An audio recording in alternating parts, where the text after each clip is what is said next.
Muy buenas tardes chicos, esperando que se encuentren muy bien el día de hoy. El tema que vamos a abordar en esta formación es el tema de responsabilidades legales en seguridad y salud en el trabajo. O sea, ¿a qué se enfrenta una empresa cuando se demuestra que fue responsable o culpable, entre comillas, de un accidente grave o un accidente mortal hacia el trabajador?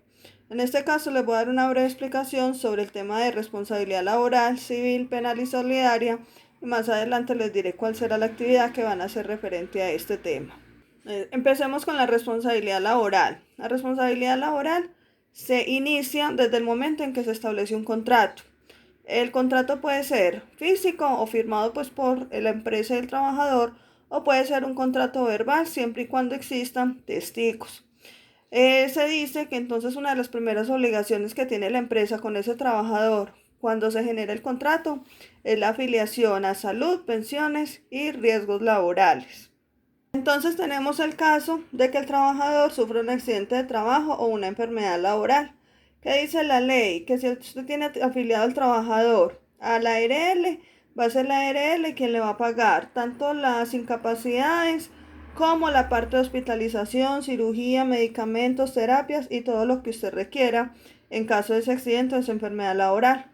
¿Cuándo se complica la situación? Cuando la empresa no lo tiene afiliado. Entonces, ¿quién deberá asumir la responsabilidad por ese trabajador? La empresa.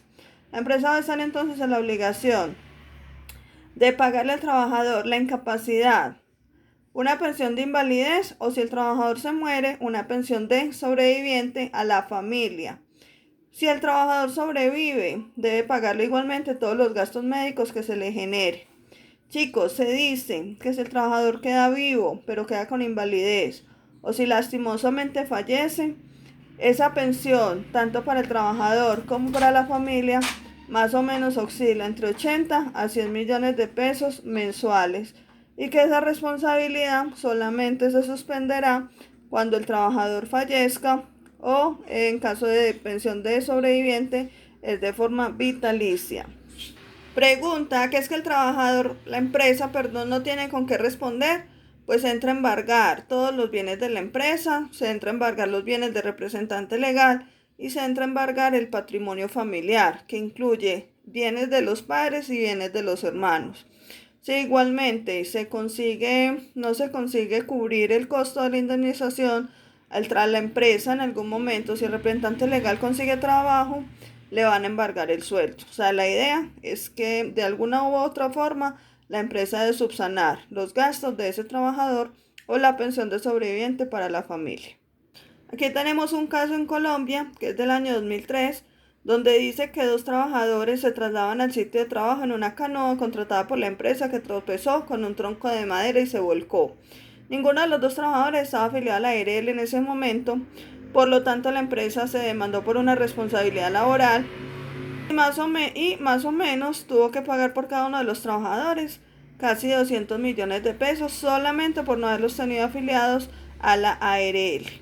Entonces, brevemente, responsabilidad laboral es cuando la empresa no afilia al trabajador a seguridad social, a ese trabajador le pasa algo, sea en la calle, sea en el trabajo, y la empresa no lo tiene afiliado a una EPS o una ARL, es la empresa la responsable de cubrirle los gastos y el pago de la incapacidad.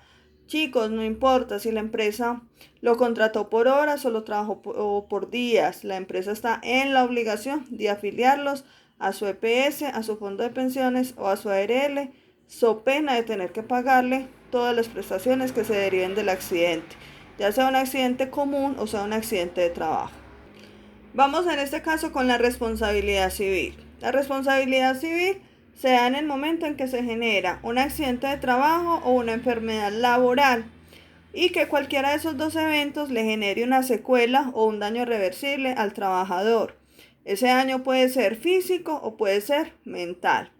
¿Qué pasa? Que el trabajador puede demandar a la empresa por ese accidente o por esa enfermedad laboral y lo demandaría por una responsabilidad civil. ¿Qué es lo único que debe hacer el trabajador? Debe tener la forma de mostrar la culpa de la empresa en ese accidente o en esa enfermedad laboral. ¿Qué formas hay de que un trabajador demuestre la culpa de una empresa? Hay 4 formas. La primera es negligencia. se entiende como descuido o omisión.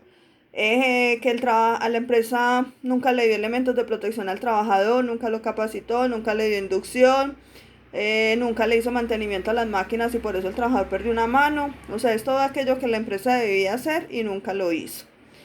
Tenemos imprudencia, que dice obrar pero obrando mal, sin cautela y sin prever los resultados o consecuencias. Es cuando realmente la empresa hace algo pero lo hace de forma incorrecta. Ejemplo, un trabajador en alturas le entrega un arnés, pero no era el arnés para esa actividad y debido a eso el trabajador se cae y sufre una lesión de columna que lo deja inválido. O le dieron un guante, pero no era el guante ideal para la labor y terminó perdiendo un dedo. O sea, entonces, en negligencia es que no lo hace, en imprudencia es que lo hace, pero de forma incorrecta. La C es impericia, ineptitud o incapacidad técnica para ejercer una profesión, un arte u oficio. Se puede observar desde 3 aspectos: la ignorancia, el error y la inhabilidad. Impericia es cuando la empresa coloca a un trabajador a hacer una labor para la cual nunca lo capacitó, nunca le dio inducción y nunca evaluó si realmente la persona era idónea para ejercer esa labor. Vuelvo y pongo el caso: el trabajador que lo ponen en alturas, pero no estaba capacitado, no tenía el certificado. Bueno, y por último tenemos violación de reglamentos o normas de salud ocupacional. Básicamente cuando la empresa no tiene nada de seguridad y salud en el trabajo o simplemente lo tiene en físico o en documentos, pero nunca lo implementó dentro de la organización.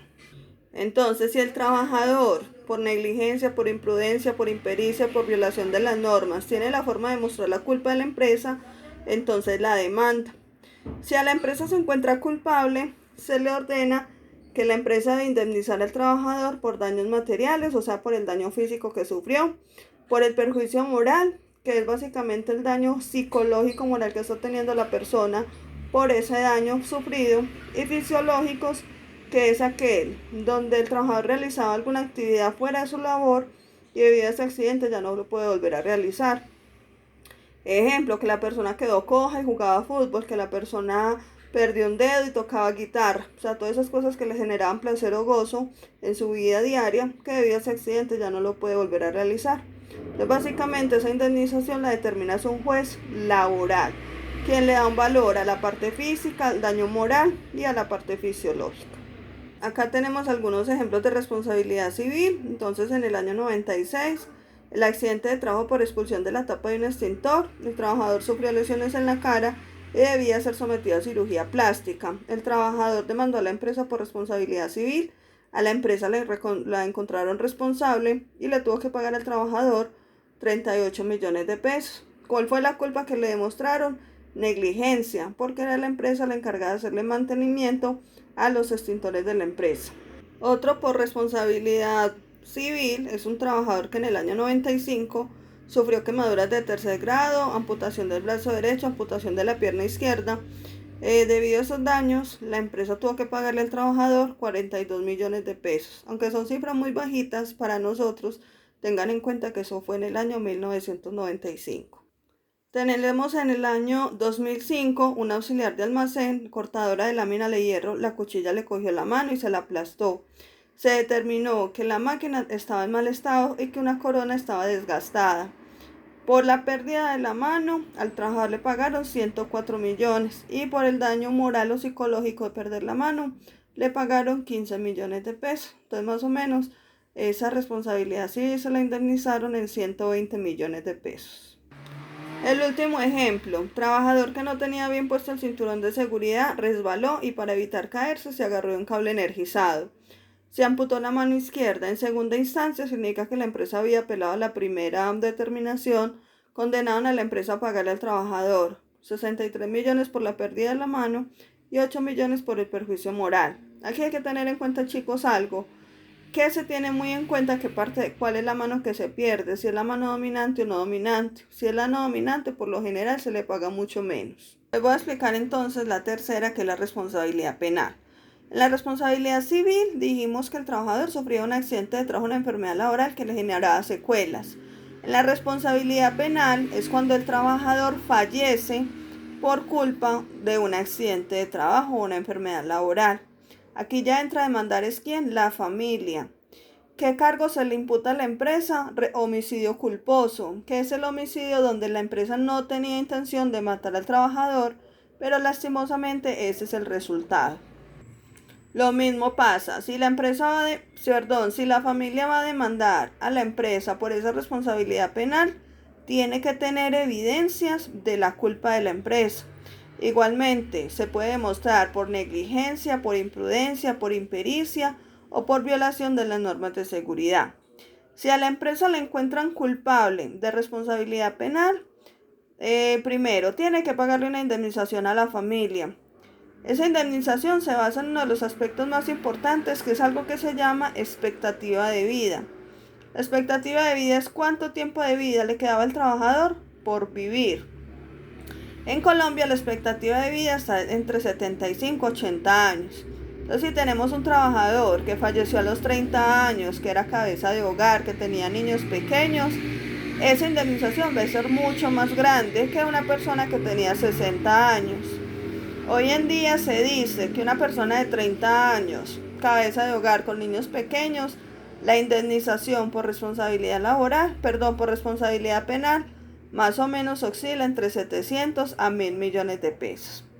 Y fuera de la indemnización también se paga cárcel, pero la cárcel no la paga necesariamente el gerente o el representante legal, la paga la persona que en cierta forma sea culpable de ese accidente. Puede ser un supervisor, puede ser el jefe de compras porque compró unos insumos o unos elementos de protección personal chiviados, piratas, made in China. Puede ser la de seguridad y salud en el trabajo porque no garantizó que estuvieran las condiciones de seguridad mínimas. O sea, chicos, cualquier persona puede pagar cárcel por la muerte de ese trabajador. Vamos a mirar algunos casos. En el año 2005 hubo un accidente de trabajo donde el trabajador ya lleva más de 12 horas, donde el trabajador llevaba más de 12 horas trabajando. Se determinó que el trabajador no tenía inducción y que los elementos de protección personal que tenía estaban en mal estado. Entonces, la familia demandó por responsabilidad penal y esos fueron los valores. A la cónyuge 42 millones, al hijo mayor 31, al hijo menor 29 y por perjuicio moral o psicológico a cada uno de ellos 15 millones de pesos. Tenemos este otro caso en el 2006, trabajador que muere cuando una roca le golpea la cabeza. La empresa no tenía programas de salud ocupacional y no tenía ninguna norma de seguridad.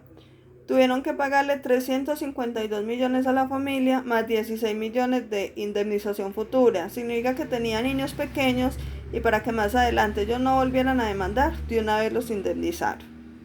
2006. Trabajador que muere en lugar de trabajo por el roce de un camino de cables de alta tensión que alcanza al trabajador.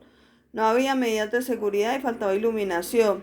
Y hubo falta de precaución del supervisor encargado. La indemnización fue de 338 millones. ¿Quién pagó la cárcel? El supervisor, porque se consideró responsable directo de esa muerte.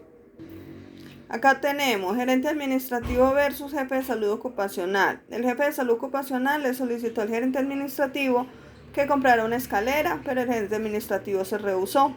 Por lo tanto, un trabajador utilizó un escritorio para subirse, se cayó y se mató. ¿Quién pagó la cárcel? El gerente administrativo y fueron 34 meses de prisión. Por no tapar un hueco, se mató un trabajador, responsable se consideró el jefe de mantenimiento y lo condenaron a 30 meses de cárcel.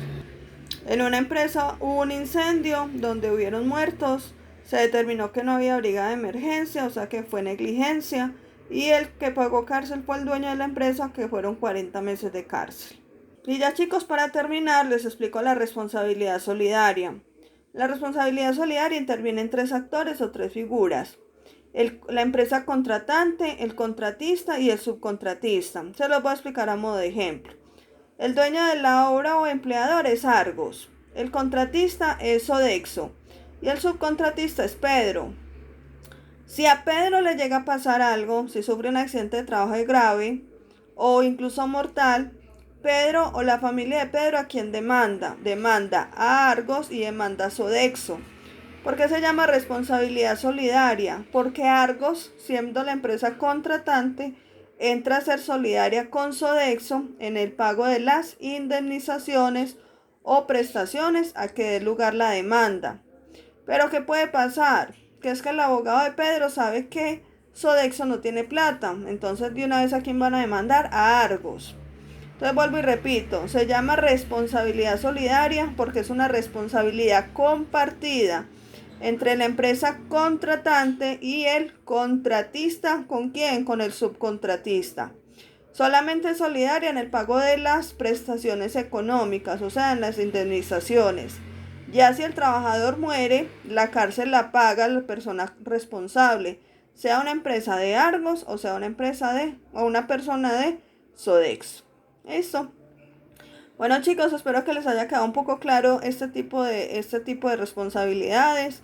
Ustedes como futuros gestores empresariales donde van a asumir muchos cargos administrativos, tienen que estar muy bien enterados de lo que le puede suceder a una empresa en caso de no cumplir con la normatividad legal, en caso de no proveer el cuidado del trabajador, en caso de ser negligentes con el cuidado del bienestar del trabajador, porque lastimosamente es una realidad colombiana. Aquí las empresas solamente vienen a hacer algo cuando ya tienen al muerto o cuando ya tienen la demanda encima. Entonces sí es muy bueno que en algún momento que ustedes tengan la oportunidad con su empresa, proyecto formativo o con la empresa donde ya ustedes empiecen a laborar, concientizar a esas empresas de lo que les puede pasar. Un muerto no hay cómo pagarlo. Esa es la realidad. O sea, a usted le pueden decir 1.000.000.000 y a mí me pueden dar 1.000.000.000, listo, muy buena la plata, pero eso a mí no me va a devolver a mi papá, no me va a devolver a mi hermano. Y más, si yo pronto soy una empresa pequeña, pyme o mi pyme, me toca vender todo lo que tengo para entregárselo a Pedro si quedó vivo, o para entregárselo a su familia si Pedro se me murió. ¿Listo? Entonces, sí, al menos para tomar un poquito de conciencia de lo que nos puede suceder como empresa en caso de no cumplir con los requerimientos legales.